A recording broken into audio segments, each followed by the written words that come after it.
এক আন্দোলনেই পতন হয় ১৬ বছরের স্বৈরাচারী শাসন ব্যবস্থার।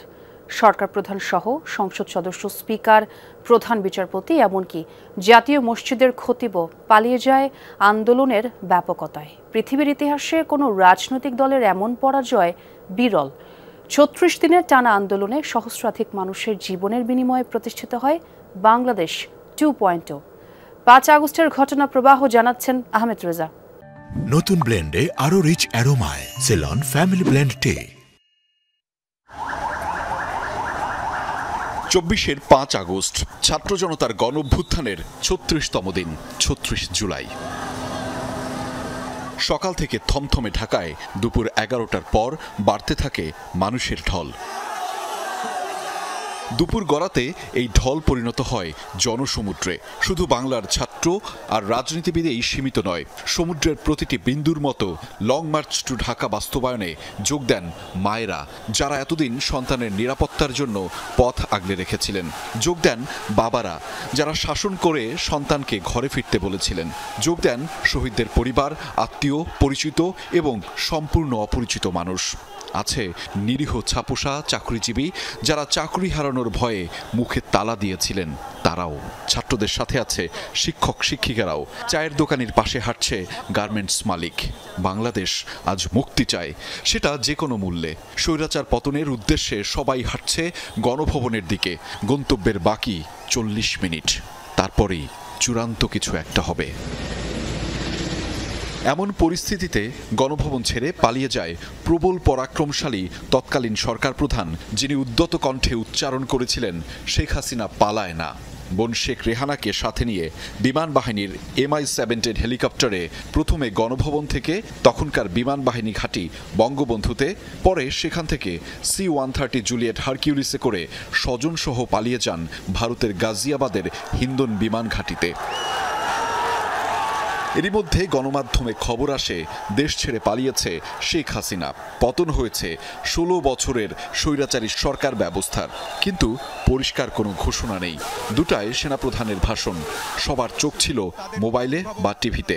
তখনকার বাস্তবতায়, বিশেষ করে বললে যমুনা টেলিভিশনে, ১ ঘন্টা বিলম্বে বেলা ৩টায় জাতির উদ্দেশ্যে দেয়া ভাষণে সেনাপ্রধান নিশ্চিত করেন দেশ ছেড়ে পালিয়েছেন শেখ হাসিনা। মাননীয় প্রধানমন্ত্রী পদত্যাগ করেছেন এবং এখন একটা ইন্টারিম গভর্নমেন্ট ফর্ম করে আমরা আমাদের কার্যক্রম পরিচালনা করব। তখনই বিজয় উল্লাসে নামে পুরো জাতি। ছাত্র জনতার জনসমুদ্র ততক্ষণে গণভবনে পৌঁছে যায় বিজয় মিছিল নিয়ে। গণভবনের প্রতিটি কোণায় তখন বাংলার মানুষের উপস্থিতি। পাশের লেকে নেমে গোসল করে হাজার হাজার মানুষ। অদম্য বন উল্লাস তখন সকলের। আবেগ আপ্লুত হয়ে কেউ কেউ কান্নাও করে। কৃতজ্ঞতা প্রকাশে কেউ আবার আদায় করেন নামাজ। সংসদ ভবনেও ছাত্র জনতা বুনো উল্লাসে মেতে ওঠে।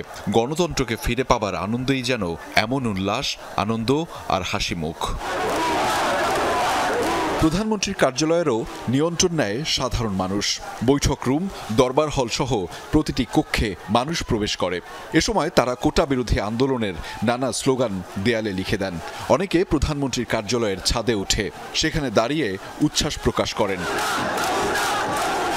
সকলে যখন বিজয় উল্লাসে ব্যস্ত, রাজধানীর যাত্রাবাড়িতে তখনও পুলিশ নির্বিচারে মানুষ মারছে। বিজয় উল্লাসে অংশ নিতে এসে লাশের স্তূপে পরিণত হয় অনেকেই। যাত্রাবাড়ি পুলিশ স্টেশনের সামনে সেই সহিংসতায় শুধু ওই দিনই মারা যায় ৫৫ জনেরও বেশি। শহরের আরেক প্রান্ত আশুলিয়ায় তখন নারকীয়ভাবে পুড়িয়ে মারা হচ্ছে আরও ৬ জনকে।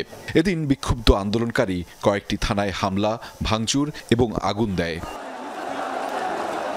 এদিকে কারো কারো হাতে লাল সবুজের পতাকা, কেউ বা মাথায় বেঁধেছেন লাল কাপড়। রক্তক্ষয়ী আন্দোলনে জয়ের উচ্ছ্বাস তাদের চোখে মুখে। যেন পরাধীনতার শিকল ভাঙার আনন্দ আয়োজন TSC শাহবাগ এলাকাতেও। এমন বিজয় উল্লাস কে দেখেছে কবে? যেন নতুন এক বাংলাদেশ, বাংলাদেশ 2.0। উদ্ভূত পরিস্থিতিতে অন্তর্বর্তীকালীন সরকারের মাধ্যমে দেশের কার্যক্রম চালানো হবে বলে জানান সেনাপ্রধান জেনারেল ওয়াকারুজ্জামান। এদিন বিকেলে সেনানিবাসে বিভিন্ন রাজনৈতিক দলের সাথে আলোচনা করেন তিনি। সমস্ত হত্যা, সমস্ত অন্যায়ের বিচার আমরা করব। আপনারা সেনাবাহিনীর প্রতি আস্থা রাখেন, সশস্ত্র বাহিনীর প্রতি আস্থা রাখেন। আমি সমস্ত দায়িত্ব নিচ্ছি। বিজয়ের দিনে উচ্ছ্বাস উল্লাসে যমুনাকে ভাগিদার করতে চেয়েছেন হাজার হাজার মানুষ। যেখানেই যমুনার সহকর্মীরা গেছেন তাদের মাটি থেকে তুলে অভিনন্দনে ভাসিয়েছেন।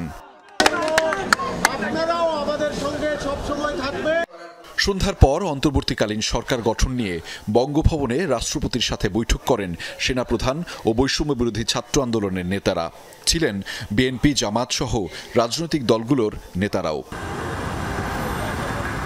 জুলাইয়ের 1 তারিখে শিক্ষার্থীদের মাধ্যমে শুরু হওয়া কোটা সংস্কার আন্দোলন পরবর্তীতে রূপ নিয়েছিল ছাত্র জনতার গণ অভ্যুত্থানে। ফলশ্রুতিতে পতন ঘটে প্রবল পরাক্রমশালী শেখ হাসিনার। অনেকেই বলছিলেন এই প্রজন্ম ৭১ দেখেনি, তবে তারা তৈরি করেছিল নতুন এক বাংলাদেশের, যে বাংলাদেশ হবে গণতন্ত্রের, যে বাংলাদেশ হবে বৈষম্যহীন এবং যে বাংলাদেশ হবে সবার। আহমেদ রেজা, যমুনা নিউজ, ঢাকা।